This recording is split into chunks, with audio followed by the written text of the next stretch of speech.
All right, so Sedge, I was organizing my shop yesterday, trying to get things laid out and get everything organized, but I got a little frustrated. And I'm just like, how do you keep things so organized out here and not lose your mind? Okay, so a couple of things about setting up shop.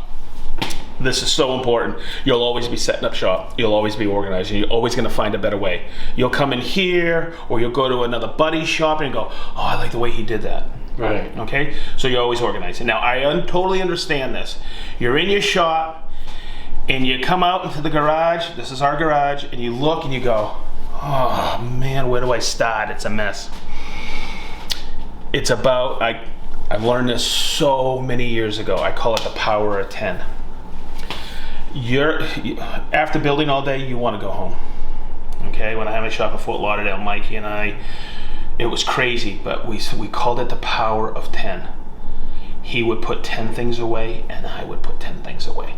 Oh. So it sounds funny, but it helps you, especially in the morning, when you walk out in the morning, and you get to the shop in the morning, you look and you go, oh, where do I start? Just pick up something like this, a rule, or pick up like a 1400 collet and put it away. Do 10 of them.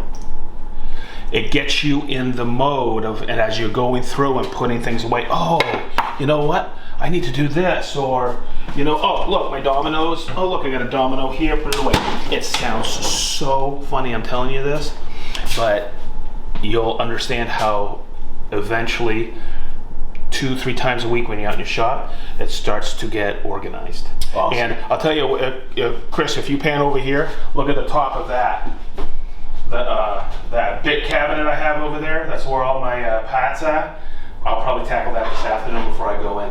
Okay. Because I've been reorganizing the shop. Obviously, you can see it in the videos with the new lights, the removal of the garage door handlers, the new single bay high lift over there. And it's just it's a progress. I organized yesterday afternoon, okay, where I took my big Veritas bench and moved it over there. I had it over here, okay. I moved my lathe over there. Guess what? This afternoon, I may move it all over again. Okay, but that's what Sundays are for. And so don't get overwhelmed. Yep. And if you do, just put 10 things away. Easy peasy. So there you go.